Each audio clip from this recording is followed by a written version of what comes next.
For Honor gives its players access to some frankly bonkers feats. From healing your entire team over Bluetooth, to literally summoning the fury of the gods.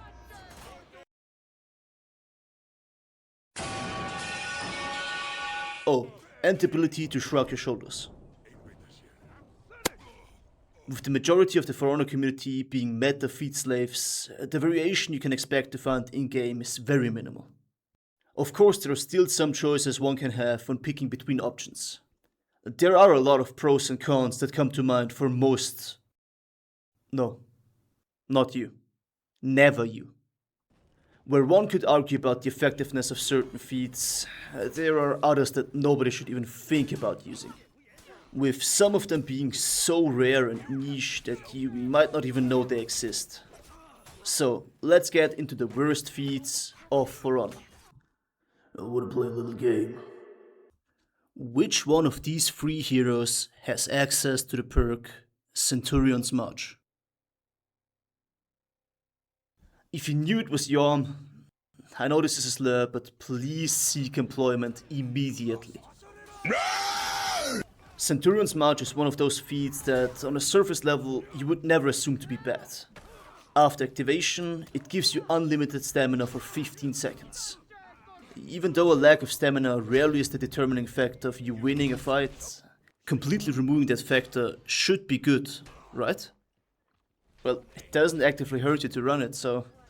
Actually it does. When compared to the other options that heroes who could use Centurion's March have, you see just how worthless this really is. The few times you are able to generate enough pressure to actually get anywhere close to needing your entire stamina bar are also the times where your opponent is basically already dead. This just boils down to the fact that you will rarely find a situation where you will get the full use of this feat. Strangely enough, the two heroes that have access to it also have a way to fully replenish their stamina with an attack. So, hooray for being useless, I guess. Now, to a feat that does actively hurt you. Sacrifice. With Sacrifice, you can channel your inner emo, dealing 49 damage to yourself in an animation that can only be described as finally taking a shit after a long day of holding it in.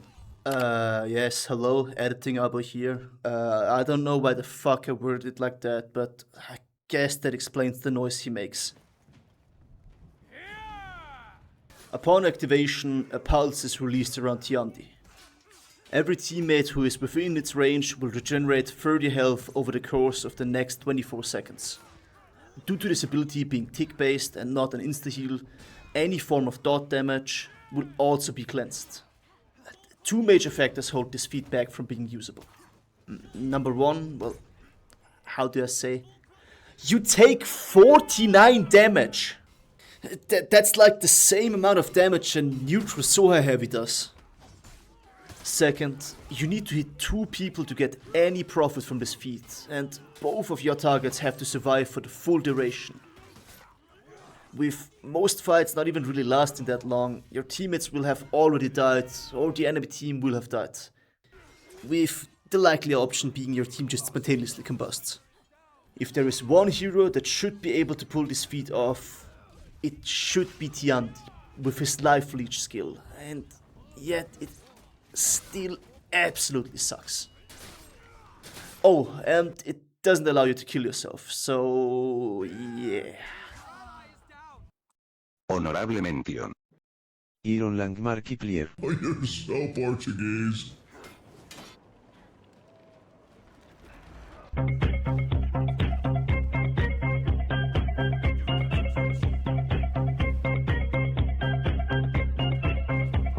Iron Lung's existence is only justified because it is a first feat, with the majority of them not being that impactful. You guys are the exception. It isn't completely pointless because it does allow you to reposition yourself when you're out of stamina in teamfights. The problem with Iron Lungs is that many heroes that have access to it can wave dash faster than they jog out of stamina, meaning the benefit it provides is even lower, since the difference in speed is so minimal. Smoke Bomb used to be one of the most oppressive second feats in the game. The emphasis is on used to be. People seem to be drastically overestimating the effect that removing your opponent's ability to see your indicators actually has. Of course, in very chaotic situations, removing one's guard indicators can lead to some cheap hits landing. Compared to a well-timed kunai, arrow strike, or even inspire, smoke bomb just can't keep up. All of the feats I've mentioned up until now have a use. They may be very situational, but they have a use. They do something. The following two feats I will mention though can't say that about themselves. Next up is a feat I have never seen activated up until like a month ago. It is like a horror story you're told at night. You heard of it, but you aren't sure if it is even real or not, and next thing you know... Look at it! It's ugly, isn't it? Steadfast use cases is comparable to having an umbrella during a fucking hurricane. Will it catch the occasional pebble coming your way? Most likely. Is that your main concern? I hope not.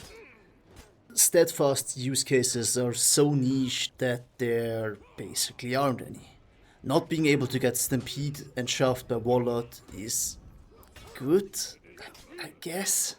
But believe it or not, I actually somehow found a way to get value out of this feat. Okay, ignore the whole anti-ganking I'm doing in the background, nobody cares about that. Focus on the Lawbringer.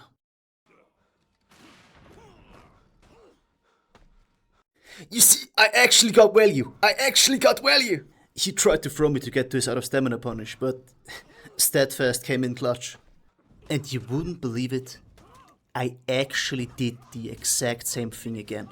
I tried to go for the crushing counter here to gut break him. He feints, goes into a gut break, and this absolute bozo tries to throw me again. So it's safe to assume that Steadfast is by far the best feat in the game, and it won me this fight single-handedly. Slippery is what comes to mind when people ask me if the devs play their own damn game. This feat has been in the game since day one, and it has yet to be addressed in any meaningful way. I mean, how can they leave something so absolutely broken in the game for so long? Slippery single-handedly is the reason the minion is unplayable right now. Everyone is running it, because it's so powerful. With a very small cooldown of 90 seconds and an active time of 30 seconds, this feat can be cycled many times during the playtime of a match. It not only counters regular guard breaks, but also external ones. It counters guard breaks, that's just insane! With it being the only tool that can counter guard breaks... Oh, wait. You can counter guard breaks without this feat? Damn. I would have loved to know that earlier. Yeah, this feat is absolutely fucking worthless, just never use it. Uninterruptible has a stupid name and is also trash, don't use it. And since I didn't get to it in the last one, watch yourselves out there, okay?